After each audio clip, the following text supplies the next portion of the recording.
yra namai. Tai labai gerai. Labas, tėtė. Labas, Lukai. Šiandien šnekėsime apie laivus. O, labai įdomu. Ir katamaranus, apie keltus, visokius. Gerai. Tai aš galiu tavęs paklausinėti apie juos. Taip. Tai ar tu esi buvęs kelte, ar matęs kokį kitą didelį laivą? Esu buvęs kelte ir mačiau didelį laivą, bet tada kitoj Kanarų saloj. O kur tas keltas buvo didelis? Keltas buvo didelis Ispanijoje ir Kanarų salose. O kaip tu atvykai į tą keltą Ispanijoje? Per visą Europą važiavau ir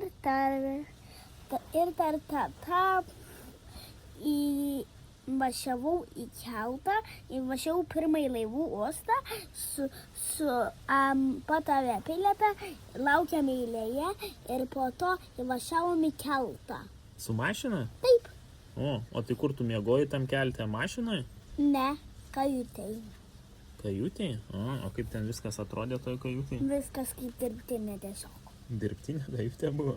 Taip. O tai turėjai ten savo lovą ar ką nors? Turėjau antram aukšte, nes ten, kad tilptų visos lovos taip padaryta, nes kajutė tai labai maža, nes ten yra mažiukas staliukas, jeigu kažką nori užkasti, o pavyzdžiui vakarienę valgyti arba pietus per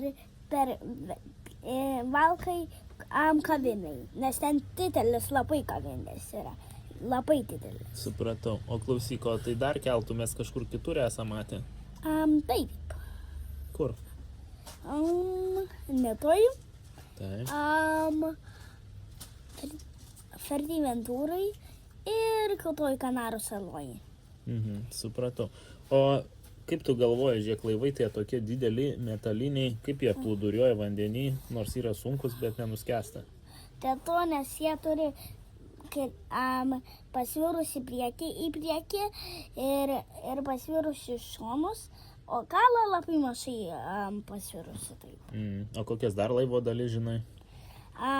Kavinės, kajutės, priekį, šonus, kalą, įvažiavimą, ten. Kur kapitonas būna? Kapitono tildelė, žinau kapitono tildelė. O kur gale tenais, kad plauktų laivas, kaip ta dalis vadinasi? Kad plauktų laivas, profereriai. Profeleriai arba sraigtai, tai. Sraigtai arba profereriai. O klausyk, ką tu manai kapitonas veikia visą dieną ant to savo tiltelio? Nieko, tiesiog čilina grillina. Nieko nedaro, jo padėjėjai valdo. Padėjai valdo laivą? O kai tada atplaukia laivas į uostą arba išplaukia iš uosto, kas tada valdo laivą? Tada valdo kapitonas. Taip. Ir tada padaro tokį garsą signalinį. Tut, tut. O tai kam tas signalas reikalingas? Dėl to, kad nes tokios taisyklės, kai išplaukia, atplaukia, vieną kartą aš kirtėjau iš labai arti prie laivo ir vieną kartą paliečiau jį, kitą kartą priėjau prie laivo, 3 kartus patūtinu, labai įsikantau, bet man patinka, kai laivai tūtina. Supratau. O vieno kruizinio laivo tai visai suketo tūtą. Tai negirdėjau. Bet jeigu jis įtūtintų, tai labai garsiai tūtintų. Jo pavadinimas Marytė. Ta laivo pavadinė? Taip. Marijana, man atrodo. Marijana. Bet lietuviškai Marytė. O klausyk, o tai kaip tas kapitonas ir jo padėjėjai žino, kur jam plaukti? Nes turiu kompiuterius, pasiūriu, kur plaukti, plaukia ten. Supratau. O kam šiaip aplamai skirtas tas keltas?